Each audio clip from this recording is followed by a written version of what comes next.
네, 안녕하세요. 훈이TV의 훈이입니다. 자, 오늘은 9월 22일 수요일 오후 11시 12분입니다. 자, 우리 구독자 여러분들 모두 연휴 잘 보내셨나요? 이제 연휴도 거의 마무리가 되고 있는데요. 남은 연휴 잘 마무리하시길 바라겠습니다. 자, 일단은 연휴 동안 좀 큰 이슈가 이렇게 터지는 바람에 이 글로벌 주식 시장과 비트코인의 이 흐름이 조금 이렇게 변동성이 좀 많이 나왔던 그런 연휴였는데요. 일단 저는 연휴 동안 이 최대한 주식이나 뭐 이런 뭐 비트코인에 최대한 이제 관심을 좀 끄고 있으려고 해서 약간 관심을 두고 있지 않다가 이제 오늘 뭐 연휴가 좀 마무리되면서 이제 다시 한번 이렇게 차트를 보면서 만약에 시장이 이런 뭐 헝다 관련해서 좀 빠진다라고 하면은 우리 종목들 어디까지 좀 빠질 것인지, 그 다음에 대응을 좀 어떻게 해보면 좋을 것인지 이런 부분들을 한번 말씀을 드리려고 이 영상을 준비를 했습니다. 그래서 ABL 바이오부터 매드팩토, 오스코텍, 지노메 컴퍼니까지 한번 차트 보면서 한번 말씀을 드려보도록 하겠습니다. 일단 전체적인 좀 분위기는 처음에 정말 좀 걱정을 많이 했었는데, 일단은 뭐 어제부터 오늘까지 미국 시장이 조금 안정을 되찾는 것 같아서 뭐 걱정은 조금 줄어들고 있는 것 같고, 그 다음에 이제 FOMC 회의 결과가 이제 나온다라고 하면은 미국 시장도 그렇고 우리 국내 시장의 이런 움직임도 좀 더 좋은 쪽으로 이렇게 나올 수도 있지 않을까 이렇게 생각이 듭니다. 그래서 너무 큰 걱정은 하지 않으셔도 될 것 같고, 만약에 이 시장이 빠져서 만약 종목들이 빠진다라고 하면은 또 계속 이 저가 매수의 기회를 주는 것이기 때문에 또 이 좋은 매수의 기회로 또 삼을 수도 있지 않을까 이렇게 생각이 듭니다. 그래서 좀 한 가지 드는 약간 아쉬움이 있다면은 이제 조금 수익권이었던 이 종목들이 있었는데, 사실 조금 이거를 약간 현금화를 시킬까 말까 좀 고민을 했었는데, 약간 그러니까 왜냐면 좀 길게 좀 쉬다 보니까 그 사이에 무슨 일이 또 생길지도 모르고 해서 약간 그런 생각도 좀 전혀 안 한 건 아닌데, 결국 그냥 뭐 저는 원래 스타일대로 그냥 가지고 가자 이렇게 해서 그냥 놔뒀었는데, 결국에는 이 뭔가 헝다 이슈라는 큰 이슈가 좀 터지는 바람에 일단은 좀 변동성이 좀 이렇게 심해졌고, 내일 국내 시장의 흐름이 또 어떻게 나올지는 모르겠지만, 만약에 하락이 나온다라고 하면은 조금 아쉬울 수는 있을 것 같은데, 그래서 만약에 뭐 현금이 조금이라도 있으시다고 하면은 저가 매수의 기회 다시 한번 잡아볼 수 있지 않을까 이렇게 생각이 듭니다. 자, 그리고 이제 어차피 뭐 우리 구독자 여러분들도 그렇고 저도 그렇고 거의 이제 뭐 현금으로 그냥 이제 안전한 자산으로 투자를 한 것이기 때문에 좀 더 기다림의 시간이 좀 더 길어질 뿐이다라고 이렇게 편하게 생각을 하시면 좋을 것 같습니다. 자, 그래서 일단은 ABL 바이오부터 한번 보도록 하겠습니다. 자, 일단 ABL 바이오가 뭐 지난 이제 9월 초부터 약간 좋은 분위기를 보여줬었는데, 그러면서 이 하향 추세선 이렇게 고점을 계속 낮추고 이렇게 가는 도중에 이거를 딱 뚫는 장대 양봉이 이렇게 나와줬는데요. 이때죠. 이때 장대 양봉이 한번 나와주고 거래량도 좀 실리면서 이제 다시 한번 24,000원에서 한 27,000원 선까지는 올라갈 수 있지 않을까 이런 기대를 했었는데, 시장의 흐름이 굉장히 좀 이렇게 시황이 좀 안 좋아지면서 정말 아쉬운 흐름이 이렇게 단기적으로 또 나와 버렸고, 그래서 이제 일단 이평선 상으로는 이때가 이제 5일선이 60일선을 이렇게 넘어가는 이 골든 크로스가 나왔을 때였어요. 이때 딱 장대 양봉이 나왔을 때. 그래서 어떻게 보면은 이때 거래량도 실렸고 장대 양봉도 나왔고 골든 크로스였기 때문에 1차적인 매수 신호가 될 수 있었을 텐데,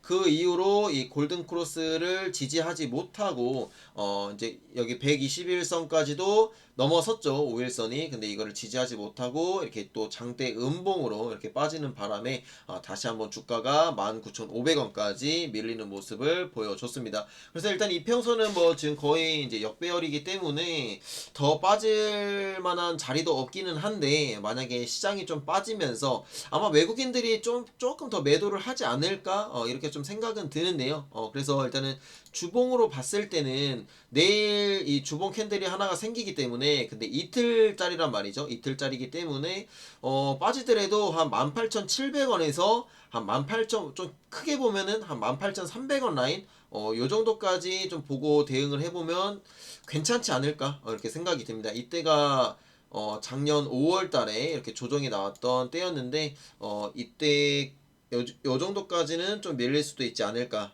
이렇게 생각이 듭니다. 그러면은 그 다음에 다음 주에 뭐 이제 FOMC 회의 내용이 나온 이후로 이제 어떠한 모멘텀들로 또 주식 시장이 다시 좀 이렇게 분위기가 좋아진다라고 하면은 ABL 바이오도 조금씩 이제 올라갈 수 있을 것 같고, 그 다음에 지금 이제 학회가 마무리 됐는데 아직까지 뭐 국내 기업의 이 학회 소식은 일단 나온 것은 없는 것으로 제가 일단 확인은 했거든요. 이제 좀 더 확인은 해 봐야겠지만 뉴스 같은 게 아직 올라오지는 않았는데, 내일 주식시장이 좀 이렇게 개장이 됐을 때 뭐 개장과 동시에 이렇게 기사들이 좀 올라올 수도 있거든요. 그래서 그런 기사들의 좀 종목들이 어떻게 반응을 하는지 그런 부분들도 한번 확인을 해야 될 것 같습니다. 일단 ABL 바이오도 이 유한 양행과 함께 학회에 참여를 했기 때문에, 그리고 지금 막 기술 이전 이야기 계속 나오고 있기 때문에 모멘텀은 충분히 있단 말이죠. 그래서 ABL 바이오가 시장이 조금 흔들리더라도 그렇게 많이 빠지지는 않을 것 같습니다. 이미 뭐 많이 빠져 있는 상황이기 때문이기도 하고, 일단은 모멘텀이 좀 있기도 하니까요. 그리고 ABL 바이오는 뭐 이제 자주 이렇게 뭐 지수가 좀 빠질 때 약간 반등이 나오는 그런 모습도 좀 있었기 때문에 일단은 내일 뭐 섣불리 좀 예측을 하기는 좀 어려운 것 같습니다. 제 개인적으로는 그렇고요. 자, 그래서 너무 큰 걱정은 하지 않으셔도 될 것 같습니다. 그래서 만약에 18,700원에서 18,300원 라인까지 이제 요 정도 구간인데, 요 정도 구간까지 밀리면은 다시 한번 매수할 수 있는 기회다. 이렇게 보시면 좋을 것 같습니다. 그리고 이제 또 한번 매수할 수 있는 타이밍은 이제 다시 5일선이 이렇게 살아나면서 또 한번 골든크로스 뭐 61선이나 121선 올라갔을 때 한번 매수해보는 것도 나쁘진 않겠죠. 그래서 작년에 차트를 한번 보면요. 이때 이제 대상승이 나왔을 때, 이제, 잠시만요. 이때죠. 이때 이제 5일선이, 이때가 이제 이 분홍 색깔이 5일선인데, 이 5일선이 이제 이때부터, 이걸 조금 크게, 요 정도 부분인데,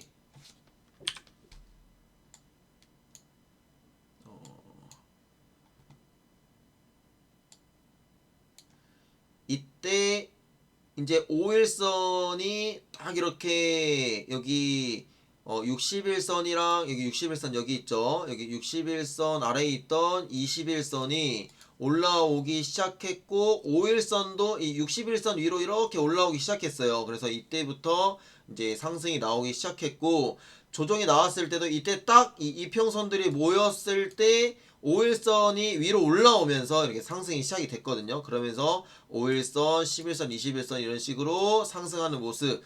그리고 이때 다시 한번 이렇게 조정이 나왔다가 또 한번 5일선이 이렇게 11선과 여기죠, 여기랑 21선을 돌파할 때 다시 한번 고점을 갱신하는 이런 모습이 나왔기 때문에 충분히 ABL 바이오도 이런 흐름이 추후에 나올 수 있지 않을까. 제가 기대하는 부분이 이런 부분이거든요. 그래서 이런 부분들 한번 기대해 볼 수 있지 않을까 이렇게 생각이 듭니다. 그러면은 ABL 바이오가 충분히 뭔가를 좀 보여줘야겠죠. 자, 그 다음에 이제 매드팩토인데요. 일단은 매드팩토가 지금 이제 금요일날 좀 밀려서 마무리가 됐는데, 일단 이때도 이 5일선이 이 11선 위로 이렇게 좀 배열이 좋아지는, 그리고 61선 이렇게 딱 넘어가는 이 크로스 구간이 나왔는데, 일단은 그거를 조금 이제 61선까지 지금 좀 밀려 있는 상황이에요. 그래서 여기서 좀 더 추가적으로 밀린다라고 하면은 일단은 뭐 21선 정도까지는 더 밀릴 수도 있지 않을까 이렇게 생각이 들고, 매드팩터는 조금 크게 밀리진 않았으면 좋겠습니다. 개인적인 바람으로는 21선 정도까지만 좀 밀렸다가 21선 정도는 좀 밀렸다가 다시 한번 좀 올라오면서 21선 찍고 이렇게 다시 올라오면서, 그럼 5일선이 이제 여기 있잖아요. 5일선이 이렇게 올라오면서 이 121선을 딱 넘어설 때, 121선이 이렇게 오고 5일선 이렇게 넘어갈 때 이때 한번 또 좋은 흐름이 나올 수 있지 않을까 이렇게 또 생각을 해볼 수가 있을 것 같습니다. 만약에 그냥 뭐 거래량이 좀 실리면서 음봉이 좀 크게 나온다라고 하면은 또 장기적으로 더 봐야겠죠. 그리고 역시나 저가 매수의 기회를 잘 잡아봐야겠죠. 그래서 매드팩토는 지금 뭐 빠질만한 그런 상황은 아니라서 이게 어떻게 나올지 조금 궁금해지긴 하네요. 그래서 일단은 매드팩토는 좀 지켜봐야 될 것 같고, 그 다음에 오스코텍 같은 경우에는 일단은 뭐 5일선, 11선, 21선, 61선 이제 배열은 굉장히 좋아졌단 말이에요. 이제 121선이 요 정도 있고, 그래서 이제 좀 다시 치고 좀 더 올라가야 아직 갈 길이 좀 멀기는 한데 좀 오르나 싶더니 다시 한번 5% 이렇게 빠지는 모습을 보여줬단 말이죠. 그래서 오스코텍 같은 경우에는 뭐 흐름이 거의 비슷합니다. 네, 저기 양봉 나왔을 때 매수하는 전략. 오스코텍은 제가 지속적으로 이제 리뷰를 하면서 말씀을 드리고 있지만 양봉 한번 떴을 때, 네, 양봉 한번 떴을 때 매수하는 전략 이렇게 가져가 보시면 좋을 것 같습니다. 그래서 오스코텍도 뭐 더 빠지더라도 일단 61선 정도는 좀 지지해주지 않을까 이렇게 생각이 듭니다. 뭐 그렇게 뭐 엄청나게 위험한 상황은 또 아닌 것 같아서 전체적인 시황이, 그래서 이 61선 정도는 이렇게 지지해주면서 이런 식으로 가지 않을까 이렇게 생각이 듭니다. 그래서 오스코텍도 네, 그냥 여기서 그냥 지지부진한 모습 그냥 보여줄 것 같아요. 자, 그 다음에 이제 지노맨 컴퍼니는 좀 모양이 어떨까요? 지노맨 컴퍼니는 이제 5일선, 이제 5일선이 이때 딱 이제 61선을 이제 돌파하는 모습을 딱 보여줬고, 그렇죠. 그러면서 이제 11선이 위로 올라오고 있는데, 이제 11선이 또 이 121선을 이렇게 넘어서는 이 크로스 구간이 나오고, 21선도 올라오면서 크로스 구간이 나오면 좋은 흐름 다시 한번 나올 수가 있을 것 같은데, 일단 지금 상황에서는 글쎄요. 이 5일선이 살짝 꺾이면서 이제 61선이랑 만나는 그런 느낌, 그러면서 약간 이평선이 좀 이렇게 모이는 모습이 나올 수도 있지 않을까, 이렇게 요런 생각도 좀 드네요. 그냥 보니까 방금 차트를 그냥 봤는데 그런 좀 생각이 들고, 그리고 더 빠지더라도 이렇게 뭐 요 정도 구간에서 그냥 왔다 갔다 하지 않을까 이렇게 생각이 듭니다. 그러면은 이제 이평선 좀 정리가 되고 이제 주식 시장이 좀 안정이 되면은 진호행 컴퍼니도 좀 다시 갈 준비를 하지 않을까 이렇게 생각이 듭니다. 주봉이었구나. 죄송합니다. 주봉이었고, 이제 일봉상으로는 그러니까 좀 말씀드리면서 좀 이상하다 싶었는데 주봉이었구나. 자, 일봉으로는 지금 이제 5일선이 일단은 지금 61선에 121선은 아래에 있고, 이제 5일선이 일단은 그러면은 이제 진호행 컴퍼니 같은 경우에도 일단 하락 파동으로 봤을 때 뭐 이렇게 A, B, C 뭐 이런 식으로 좀 빠지지 않을까 이렇게 생각이 듭니다. 그러면은 한 42,000원 선까지는 좀 열어놔야 되지 않을까 이렇게 좀 생각이 듭니다. 그러면서 이 하락 파동이 좀 마무리가 되고 어느 정도에서 좀 뭐 지지가 글쎄요, 뭐 캔들 상으로는 이 지지 저항 라인이 좀 크게 봐야겠네. 일단 4만 한 1,000원, 4만 1,000원 선으로 하나 볼 수 있을 것 같고, 그다음에 한 44,000원, 44,000원 정도로 볼 수가 있을 것 같아서 일단은 요 정도 지지해 주는지 봐야 될 것 같고, 이평선 상으로는 이 121선 여기죠. 여기인데 네, 121선을 지지를 해줄 것인지가 중요한 포인트가 될 것 같습니다. 그리고 파동, 약간 뭐 단기적인 파동을 봤을 때 이거를 약간 B라고 보기 좀 어려울 것 같아서 A, B, C 뭐 이런 식으로 볼 수 있지 않을까. 그리고 음봉도 여기 이제 한 덩어리, 두 덩어리, 한 덩어리 더 나올 수 있기 때문이 있죠. 그래서 일단은 진호맨 컴퍼니는 빠질 자리가 좀 있기 때문에 그냥 딱 빠지고 다시 한번 시작을 했으면 좋겠습니다. 그래서 일단은 진호맨 컴퍼니까지 이렇게 좀 확인을 해 봤고요. 너무 이제 걱정은 크게 하지 않으셔도 되지 않을까 이렇게 생각이 듭니다. 그래서 일단은 내일 또 이제 어떻게 보면은 뭐 한 주의 시작이잖아요. 한 주의 시작. 주식 시장이 시작을 하는 건데 목요일 날 좀 시작을 하는 것뿐이니까 이번 주는 목요일이랑 금요일 좀 늦더라도 영상을 계속 준비를 해서 업로드 해보도록 하겠습니다. 자, 그러면은 이제 연휴 마지막 밤 잘 보내시고요. 저는 내일 또 영상으로 찾아뵙도록 하겠습니다. 감사합니다.